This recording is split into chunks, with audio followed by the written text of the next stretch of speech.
सिद्धू साहब ने कहा कि मेरी वाइफ की चौथे स्टेज का कैंसर, डॉक्टर ने कहा था 3% चांस है, और मेरी वाइफ का चौथे स्टेज का कैंसर से मैं उसे बाहर निकल लाया। आज मेरी वाइफ फ्री। कच्ची हल्दी, सब लोकल हर्ब जो हमारी किचनों में है। कितनी बार राजू भाई दीक्षित ने कहा कि हल्दी जो है कीमो के साइड इफेक्ट को खत्म करती है, लेकिन कच्ची हल्दी, ये बाजार की पिसी हुई हल्दी नहीं जिसमें रंग मिला हुआ है। कच्ची ओरिजिनल नॉर्थ ईस्ट से मंगाइए कच्ची हल्दी, उसका पानी पिलाइए। मैं थोड़ी कह रहा हूं, चारों तरफ वायरल है। तो क्या उसमें बाकी बातें नहीं हुई? कीमो हुआ, एकदम हुआ, कीमो हुआ, 4-4, 5-5 कीमो उनका हुआ, लेकिन कीमो के साइड इफेक्ट से किसने बचाया? हल्दी ने। कीमो हुआ, कीमो का साइड इफेक्ट है, वो बॉडी को पूरा तोड़ देता है, खत्म। वो बुरे सेल के साथ साथ अच्छे सेल को भी मार देता है। और वहां पे काम आई कच्ची हल्दी, वहां पे काम आया सेब का सिरका। जय हिंद फ्रेंड्स। तो चैप्टर 6 द रिवोल्ट ऑफ 1857, 1857 का विद्रोह। किसकी वजह से? ग्रेवियंसेस की वजह से, शिकायतें, सोशल पॉलिसीज।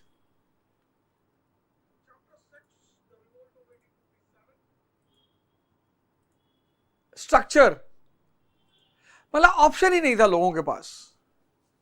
और सारे रीजनों पे हमने चर्चा किया, 6 रीजन पे हमने चर्चा किया। उसमें लास्ट रीजन था ग्रीस कार्टेजेस,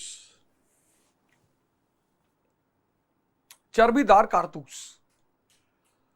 अब मैंने कहा कि धर्म एक बहुत बड़ी चीज है। बहुत कम लोग धर्म को समझ पाते हैं जीवन में। आस्था तो बहुतों की होती है, लेकिन जीवन में बहुत कम लोग होते हैं जो धर्म को समझ पाते हैं, बहुत कम। मतलब अगर 1 अरब लोग होंगे तो 100 लोग धर्म को समझ पाते होंगे, ऐसा रेशियो है धर्म का। इतनी बड़ी साइंस है, इतनी बड़ी फिलॉसफी है। लेकिन अगर 100 लोग धर्म को समझते हैं, 1 अरब लोग अगर है, 1 अरब, तो 100 लोग धर्म को समझते होंगे। इतना कम रेशियो है धर्म का। आपको देख के लगता होगा कि सब धार्मिक है, हिंदू बड़े धार्मिक है, मुसलमान बड़े धार्मिक है। धार्मिक दिखना और धर्म समझना 2 बिल्कुल विपरीत बातें हैं। धार्मिक दिखना और धर्म समझना 2 बिल्कुल ही विपरीत बातें हैं।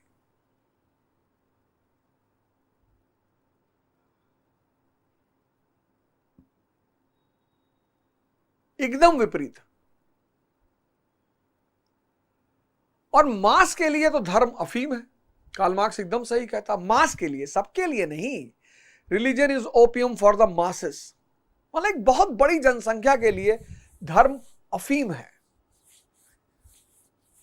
उसकी आशा है कि भाई यहां वो दुख झेल रहा है, जन्नत में जाएगा। यहां वो धरती पर जो दुख झेल रहा है, इग्नोरेंस की वजह से झेल रहा है। बस सिंपल। आज मैं ललन टॉप के प्रोग्राम में गया था, बोले सेक्स एजुकेशन पर बोलिए। मैंने कहा एकदम बोलेंगे। जिसकी एजुकेशन अच्छी हो जाएगी उसको सेक्स एजुकेशन की जरूरत ही नहीं पड़ेगी। जिसके पास विवेक पैदा हो गया, हां, आज उसकी बहुत जरूरत है। इस संसार में कोई भी व्यक्ति दुख की वजह से दुखी नहीं है।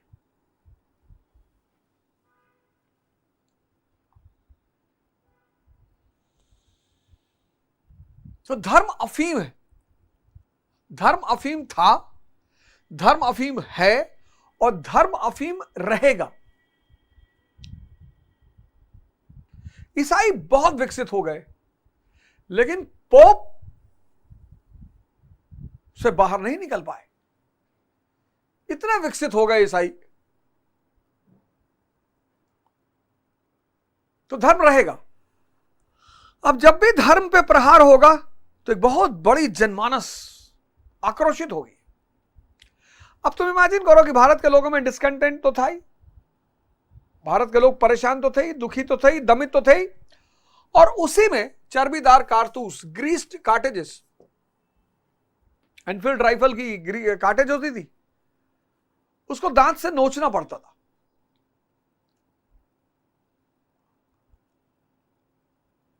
उसको दांत से नोचना पड़ता था।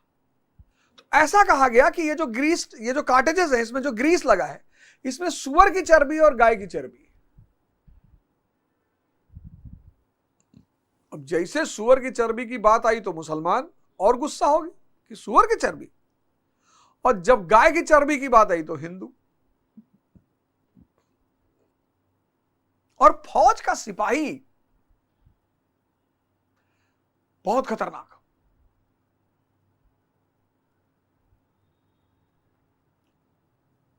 बहुत खतरनाक। मतलब आर्मी के जो सोल्जर्स होते हैं ना, एक तो डिसिप्लिन, हाइपर डिसिप्लिन, और ट्रेनिंग ऐसी होती है 3-3 साल, 4-4 साल, 5-5 साल छुट्टी नहीं मिलती। आक्रामकता डेवलप करनी होती है ना, आक्रामकता को डेवलप करना होता है।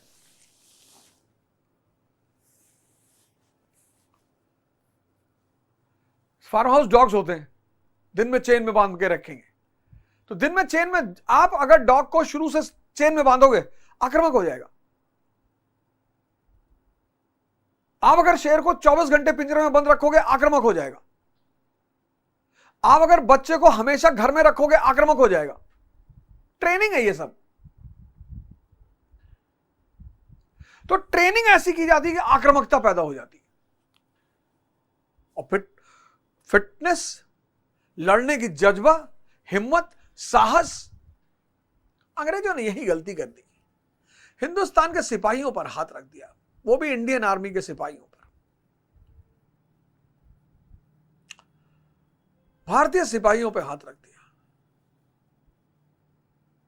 और जो दूसरों के लिए लड़ के जान दे सकते हैं, वो अपने लिए लड़ के जान नहीं दे सकते। जिसको लड़ना आता है, भाई किसान को लड़ना नहीं आता, आर्टिशियन को, क्राफ्टमैन को, मिडिल क्लास को, सिंगर को, म्यूजिशियन, इनको नहीं आता, सोल्जर। फिर उधर मंगल पांडे और इधर मेरठ। और सिपाही विद्रोह धीरे धीरे एक जन विद्रोह में परिवर्तित हो गया। तो यह तो थी पहली हेडिंग, रीजंस। दूसरी हेडिंग, इंपॉर्टेंट सेंटर्स, प्रमुख केंद्र।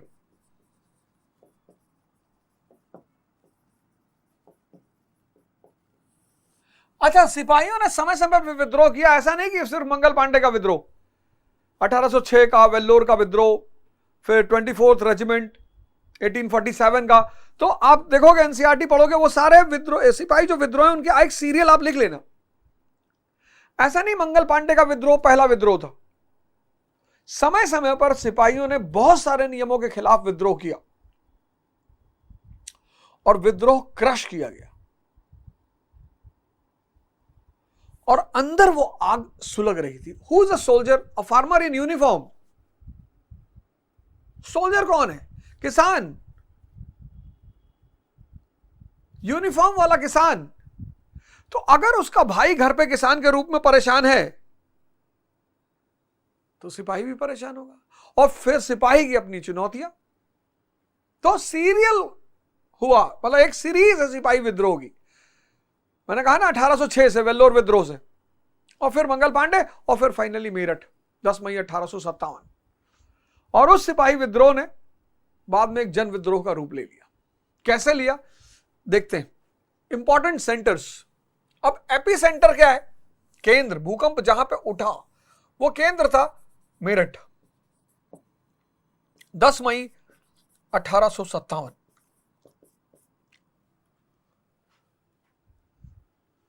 सिपाहियों ने ग्रीस कार्टेजेस को यूज करने से मना किया, उनको बंद कर दिया गया, उन पे कार्रवाई की गई।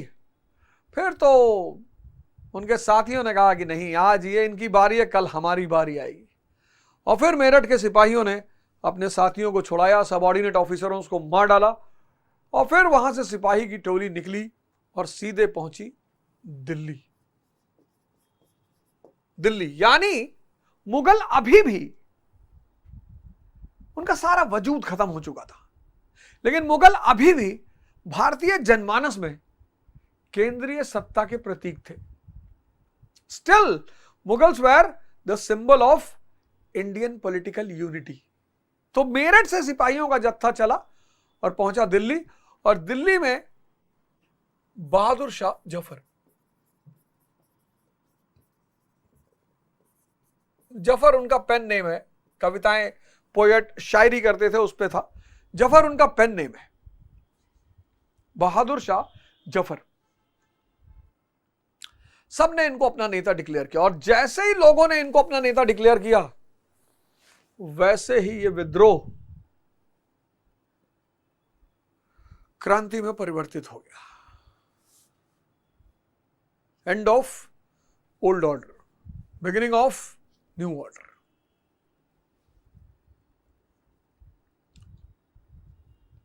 बहादुर शाह जफर ने विद्रोह किया, कानपुर में नाना साहब ने विद्रोह कर दिया। नाना साहिब को अंग्रेजों ने पेंशन देने से मना कर दिया। बाजीराव सेकंड के दत्तक पुत्र थे, अडॉप्टेड सन थे।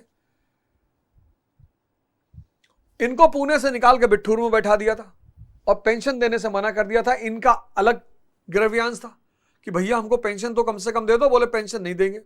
बड़ी सारी कोशिश की पर अंग्रेज माने नहीं पेंशन देने की। इन्होंने कानपुर में विद्रोह कर दिया। लखनऊ में बेगम हजरत महल,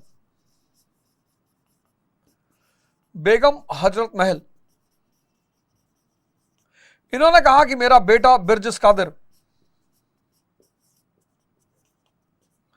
को अवध की गद्दी पर बैठाया जाए। आप जाओगे लखनऊ तो आपको हजरतगंज मिलेगा, आज भी लखनऊ की सबसे फेमस जगह है। तो लखनऊ में बेगम हजरत महल ने अपने बेटे के सपोर्ट में, समर्थन में विद्रोह कर दिया। झांसी में रानी लक्ष्मीबाई सबसे अमर योद्धा, रानी लक्ष्मीबाई, इन्होंने अपने बेटे के लिए, अडॉप्टेड सन के लिए विद्रोह किया। फिर आरा में कुंवर सिंह, जो अंग्रेजी नीतियों की वजह से बैंकरप्ट हो चुके थे, 80 वर्षीय जमींदार कुंवर सिंह, और ऐसे बहुत सारे विद्रोहियों ने अंग्रेजी सत्ता के खिलाफ नारा बुलंद कर दिया, एटसेट्रा एटसेट्रा एटसेट्रा। सबके अपने मुद्दे और सबके अंदर असंतोष, और इन सबकी आड़ में आम जनता, कॉमन मैन, वो भी त्रस्त थी। कॉमन मैन, उसने भी उठा लिया, किसी ने लाठी उठा ली, किसी ने एक्स उठा लिया, किसी ने चॉपर उठा लिया। अब उनको दुश्मन तो दिखाई नहीं पड़ रहा था, तो उन्होंने किस पे हमला किया? मनी लेंडरों के बही खाते पे, पुलिस थानों पे, टेलीग्राफ की लाइन ही उखाड़ डाली।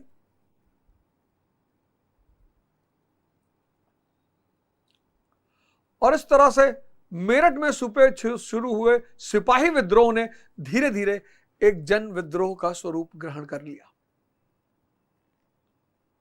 एक पल तो ऐसा लगा कि उत्तर भारत में अंग्रेजी सत्ता ही खत्म हो गई। इतना तगड़ा, इतना गंभीर विद्रोह। लेकिन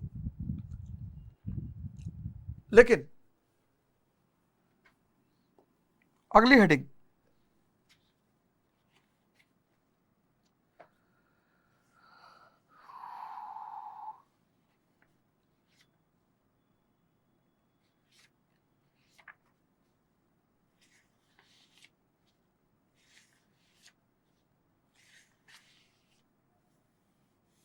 लेकिन weakness of the revolt and its suppression,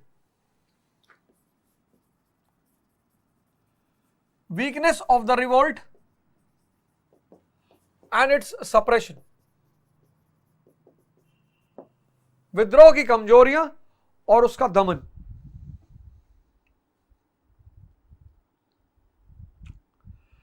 अब जितने लोग तैयारी करते हैं किसी भी परीक्षा की, उसमें से 90% लोग, 90% लोग तैयारी शब्द का अर्थ ही नहीं जानते।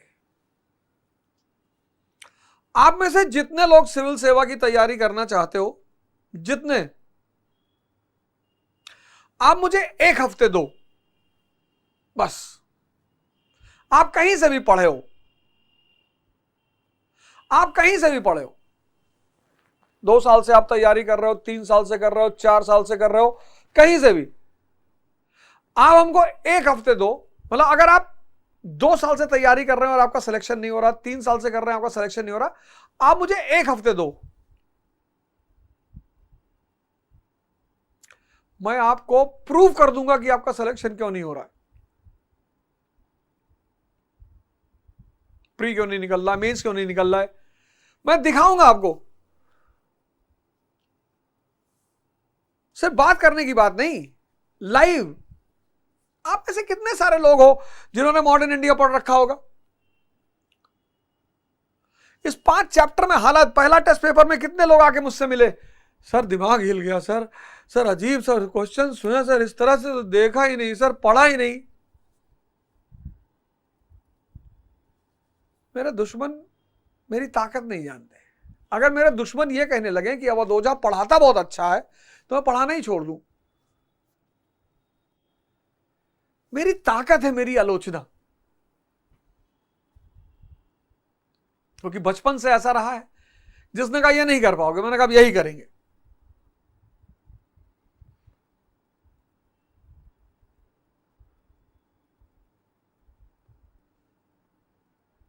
आप में से कितने लोग, कुछ तो बड़े ईमानदार टाइप के लोग हैं, जैसे एक शिक्षक महोदय, उन्होंने मुझे मैसेज किया कि हम टीचर हैं सर, और ऑनलाइन पे ही मैसेज किया था, इसी पे ही, कि हम टीचर हैं और हम आपसे पढ़ रहे हैं और बहुत कुछ सीख रहे हैं। अच्छी बात है, हम भी किसी ना किसी से सीखते हैं, हम सब किसी ना किसी से सीखते हैं।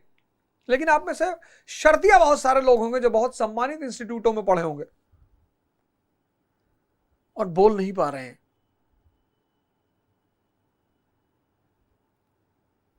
तो एक तो पढ़ाई नहीं कायदे से हुई, और तैयारी तो आप में से बहुसंख्यक लोग जानते ही नहीं कि होता क्या है। इसलिए आपको 4 साल, 5 साल, 6 साल, 7 साल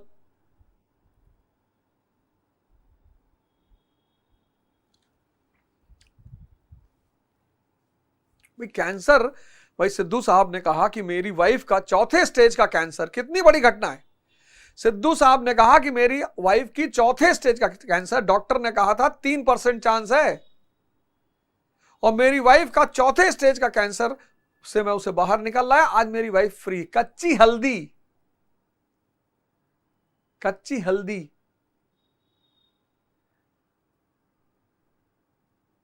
सब लोकल हर्ब जो हमारी किचनों में है।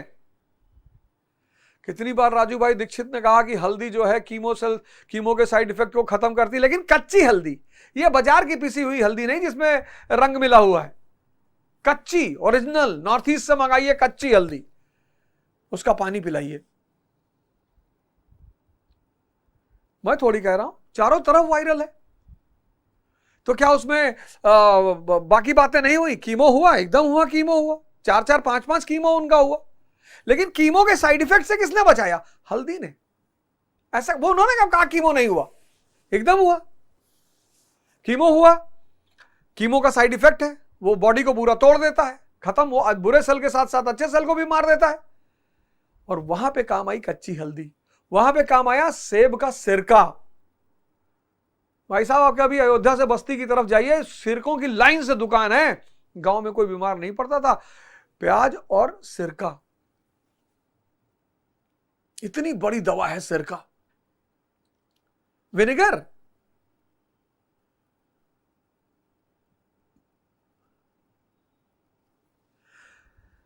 तो जब भी कोई किसी बात को समझ नहीं पाएगा तो कमजोर हो जाएगा, कमजोर हो जाएगा तो सप्रेस कर दिया जाएगा। अब इनकी कमजोरियां क्या क्या थी, इस पर नजर डालते हैं कि इनकी कमजोरियां क्या क्या थी। पहली कमजोरी, संपूर्ण देश, entire country was not involved.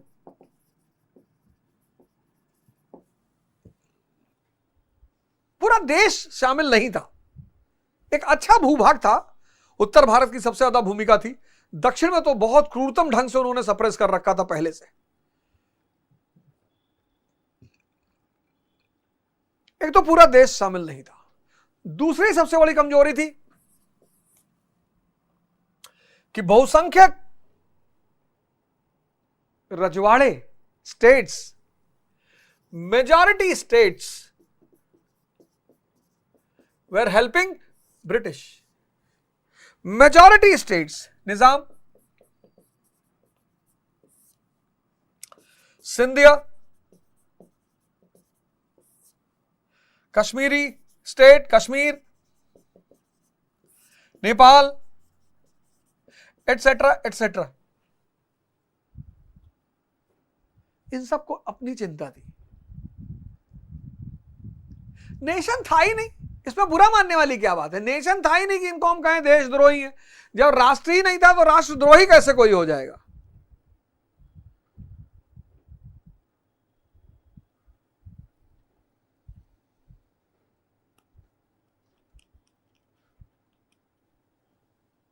पूरी कंट्री इन्वॉल्व नहीं थी। Majority states were helping English. ये सब अंग्रेजों की मदद कर रहे थे, इनको अपनी चिंता थी। भारत तब राष्ट्र था ही नहीं, इसलिए कोई बुरा मानने वाली बात नहीं है। तीसरा, middle and upper class.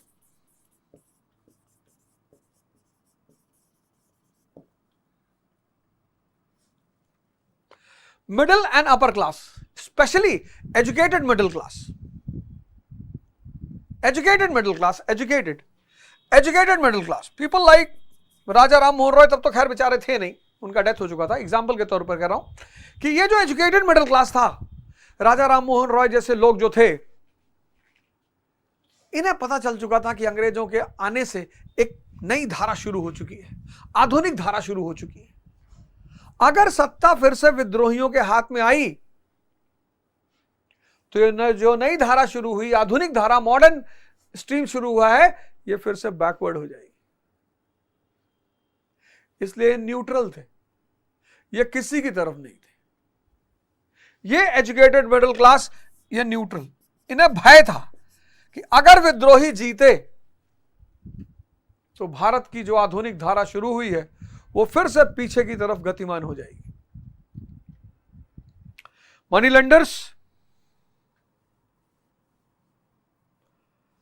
Lenders,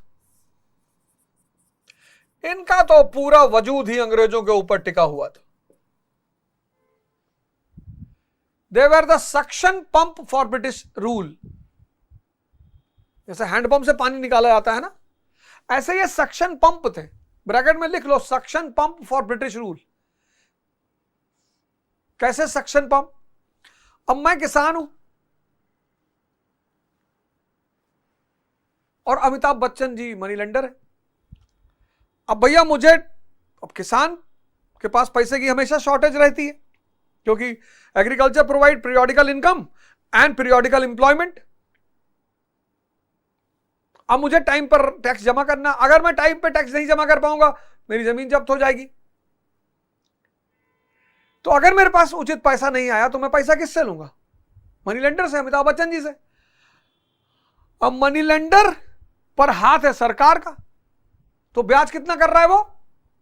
50%, 60%, 70%, 80%, 400% ब्याज। यहां 10% देने में हालत खराब है।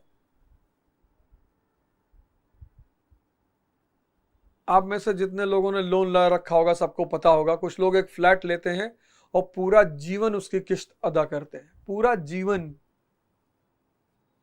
9%, 10%, 11% देने में हालत खराब है। 80%, 100%।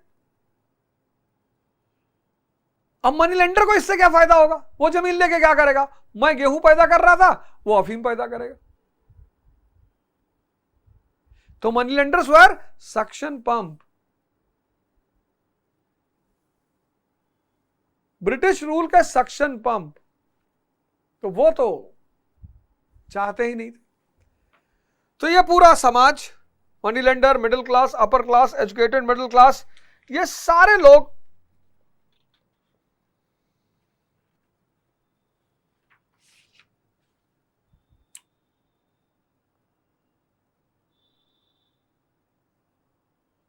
ब्रिटिश रूल के समर्थक।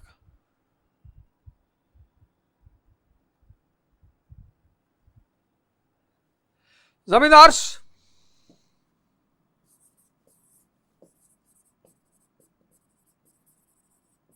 ये तो इन्हीं के बच्चे थे, ये तो इन्हीं के बच्चे थे।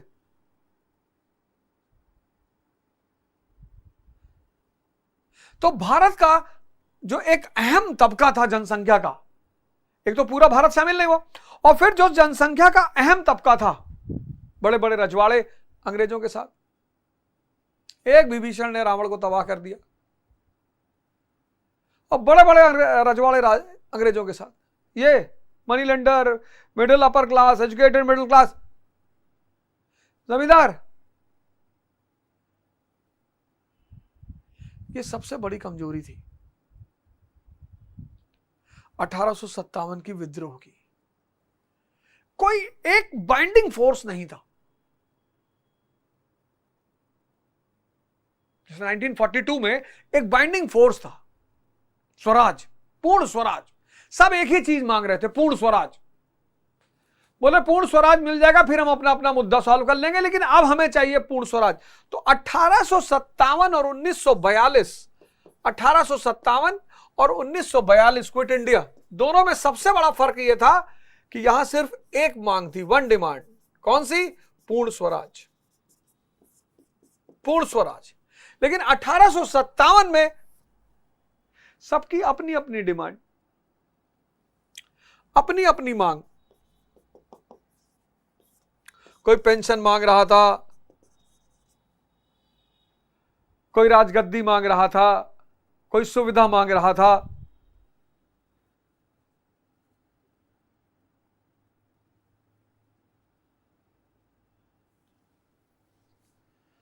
अब तो स्थिति बिगड़नी ही थी।